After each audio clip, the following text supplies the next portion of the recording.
Oh, Reggie Lawrence, dollars and cents. Host, Oh, I thought. host, or co-host of the Sports and More Show. What up, brother? What up, man? I thought you was gonna besmirch my name again, call me something else. Not yet. Not yet. I know you Uh, got some Minnesota jokes cracking. So, what's going on tonight, Reggie? What's happening out there in the great state of Michigan? just chilling, man. Watching a little bit of Olympics, lady soccer. Got Okay. Little League World Series going on the other channel. And then I got my Indians and the Nationals on my laptop. Man, you are busy tonight, brother. Hey, Detroit only 2.5 games back at the start of the evening, man. What's going down? Well, hey, like I told Jersey, man, everybody makes runs. Everybody. I'd rather have them go through this little patch right now versus right at the end. Had some issues with the pitching. That's all right. They're beating up. Scherzer had a no-hitter going into the seventh inning, and it is now 3-1 Cleveland at the top of the ninth inning with Miller coming in. So All right. it's a wrap. And then Detroit lost to Seattle last night. So I'm good. Okay, well, like I said, like I said on the show last week, man, in all honesty, we like to give Reggie a lot of grief. He's obviously a Cleveland homer. Nothing wrong with that. That's where he's from. But I think it is going to go down to the wire between them and the Tigers because, Detroit's kind of like the American League version of the Giants. They Yeah. just seem to always be there and know how to get it done. You know what I'm saying? Well, I mean, if you think about it, though, the one thing about Detroit is the payroll. The Illich, he also owns the Detroit Red Wings. I guess the guy's pretty much on his last leg. The one thing is they spend money for the Tigers, and I would say probably the last 5 to 10 years, if you look at it, they have not been afraid to spend a ton of money. So they've only, I don't even know if they've won a World Series, though, even with that huge payroll, if I think about it. No, they got there, but, yeah, they didn't win, so. Well, they had the curse of Leland, and he to me was a horrible manager. He managed not mine, but he managed the Pirates back in the days when they had Barry Bonds and Van Slyke and all them. So Right. I think they wasted a golden opportunity, but they have two more series with Detroit, home and away. So you're right. I think it's definitely going to come down to that. That's for sure. Hey, Reggie, since I got you on the line, again, this is Reggie Lawrence, also known as DJ Dollars and Cents out there in Spreaker land. He is the co-host of the show we do on Thursday nights together, the Sports and More Show, coming to us from the great state of Michigan, Kalamazoo to be exact. Now, Reg, you heard Jersey earlier talking about the Buckeyes. Let me get your real quick take on your beloved Ohio State Buckeyes as camp is opened. Do you see them beating Michigan, and do they have what it takes to get back to the playoffs? Yo, definitely. I mean, I'll be honest with you. The Big Ten is pretty top heavy. Probably got, maybe a good three teams potentially. This year possibly four. You got Ohio State, you have Michigan, you got Michigan State, maybe Wisconsin. I'm not really sure, and I'm not gonna mess with you tonight about your Gophers, but I definitely see Ohio State making it to the playoff again. You got Barrett is going to start off as the number one guy. The problem is, they're going to be missing their receiving corps, and it looks like the running back got in some trouble, so they may be a little bit short, or shall I say they're going to have to rely on some freshman running backs. But I fully expect Ohio State to take care of Michigan because it's actually at the Horseshoe. And the other reason is that, quite honestly, Michigan does not have a quarterback right now. So I definitely expect Ohio State to handle Michigan. Michigan needs to worry about Michigan State, but do I see it being a blowout? No. But, yeah, I fully expect Ohio State to win the Big Ten and also get in the playoffs again. Hey, thoughts on A-Rod here? You are a baseball guy. You're a baseball coach. You've played baseball your whole life. You are in touch with major league players. What are your thoughts on A-Rod? And is it too much to ask if the Yankees maybe just should have played him this year? The Yanks have obviously become sellers, and, when did you ever think you'd say that about the New York Yankees? But do you think that they should have just played it out this year with him? I know he's only batting about 204, I think's the number, but he is only 4 home runs short of the big 700. What do you think, Reg? Okay, so let's backtrack. I'll be honest with you. That's why they call him A-Fraud. A-Rod probably once-in-a-generation talent. But the truth of the matter is we don't know how long my man has been taking steroids. I mean, he was a stud coming out of Miami, but even then there's some reports, that things are a little bit shaky. He was absolutely ridiculous with the Seattle Mariners. Obviously, he felt he outgrew the Mariners. I think he'd been taking steroids the whole time. Is he a great player? Absolutely. But to me, the funny part that Jersey doesn't want to talk about is the Yankees basically, karma bit them in the ass. They didn't even need to pay A-Rod all that money. They actually let him opt out, and then they decided to re-sign him for that ridiculous contract.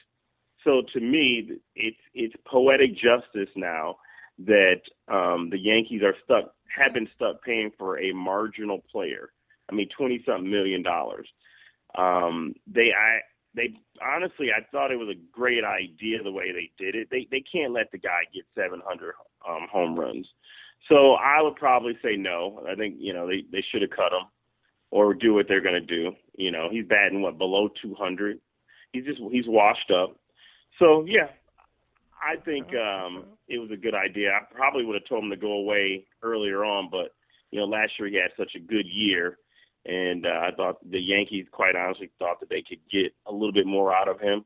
But now, as you're getting close to 700 and you're batting damn near 200, they can't look that bad because they're going to pay him anyway, so they might as well just go ahead and let him go. All right, and again, folks, my main man, DJ Dollars and Cents, my co-host on the Thursday night show, the Sports and More Show. So, with that being said, Reggie, you obviously called up for a reason, my man. I'm going to open up the floor to you, sir. Oh, yeah. So, I'm going to play a little bit of Jersey smack talk that he was talking about Eli Manning. And it's funny, Jersey tends to forget all the crap that he says, but, I recorded it. And he had talked about how Eli Manning, took all these hits and he took more hits than Big Ben. And he said, you know what, you put the stats on our X Squad page, and I'll come out and admit that I was wrong. And when you look at the stats top to bottom, Big Ben is a far better quarterback than Eli Manning. Eli Manning has a bazillion more interceptions, okay? He also has more passing attempts, all right? Big Ben has been sacked way more times. And, again, actually Big Ben, by a large margin, has a better completion percentage.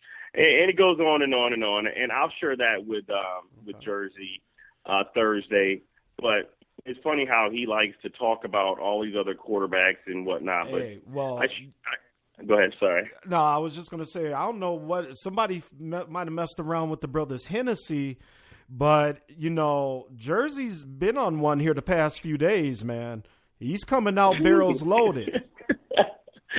Well, you know what? That's what happens when you get up there in AARP age. If you notice, you get to a certain point, man, and older people just say, F it. Like, basically, I wouldn't be surprised if Jersey's just doing his own Denver, Colorado situation, if you know what I mean. You just get to a point and you just do whatever the hell you want. Rocky Mountain High.